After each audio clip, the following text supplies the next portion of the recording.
जिस उम्र में अक्सर लोग घर के भीतर रहकर आराम करते हैं, उस उम्र में दो बुजुर्ग निकल पड़े हैं 6500 किलोमीटर की अकल्पनीय यात्रा पर। इनके द्वारा इस यात्रा को नीलकंठ गंगा परिक्रमा का नाम दिया गया है।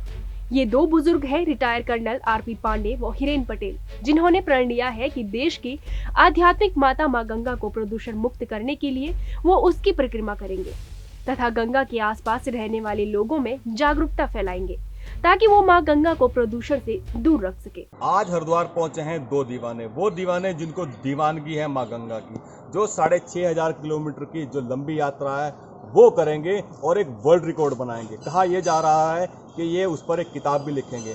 आइए मिलवाते हैं आपको दो दीवान से। स्वागत है आपका। कर्नल आरपी पांडे जी, नाम क्या है सर? Colonel RP Pandey. हाँ सर। और मैं 33 साल करीब सेवा में रहा हूँ फौज की, और उससे सेवानिवृत्त हुआ 2012 में। उसके पहले भी मैं आर्मी के कई एक्सपीडिशन लीड करते रहा, और बाद में फिर टीचिंग, क्योंकि मैं पहले टीचर था, फिर टीचिंग किया, पैराट्रूपिंग इत्यादि ये मेरी हॉबीज़ थी और आर्मी में करते रहा। उपरांत इसके कि फिर हम आगे इस एक्सपीडिशन में, और हम आए हैं पूरी माँ गंगा की परिक्रमा करने के लिए। तो हम लोगों ने 16 दिसंबर पिछले साल परिक्रमा स्टार्ट किए थे प्रयागराज से। आनंदीबेन पटेल जी जो यूपी की गवर्नर साहिबा, उन्होंने हमको फ्लैग ऑफ किया था। उसके उपरांत हम गंगा सागर गए, गंगा सागर से होते हुए हम फिर गंगोत्री गए, गंगोत्री के बाद गोमुख, गोमुख के बाद आज हम आपके सामने हैं।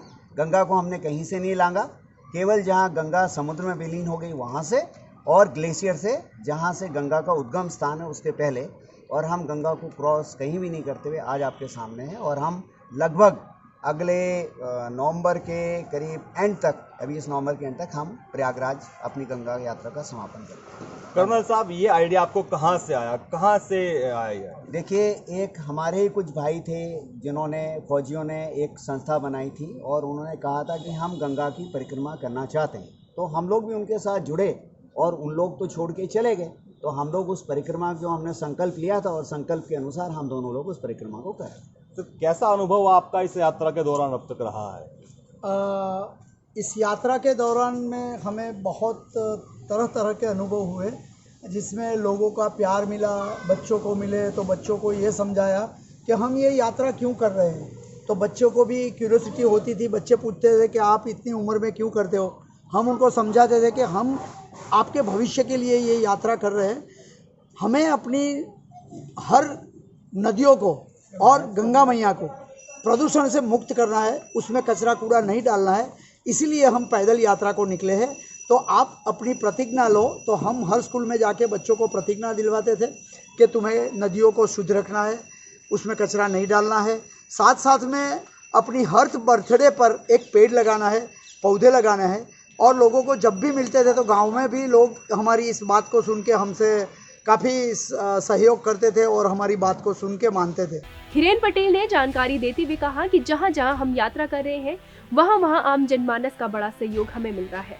हम लोग बच्चों को नदियों के बारे में जानकारी देते हुए तथा उनसे प्रतिज्ञा दिलाते हैं कि वो कभी नदियों को गंदा नहीं करेंगे। हम जनमानस से अपील करते हैं कि वो अपनी आदतें बदलें और मां गंगा के प्रति अपनी जिम्मेदारी समझें।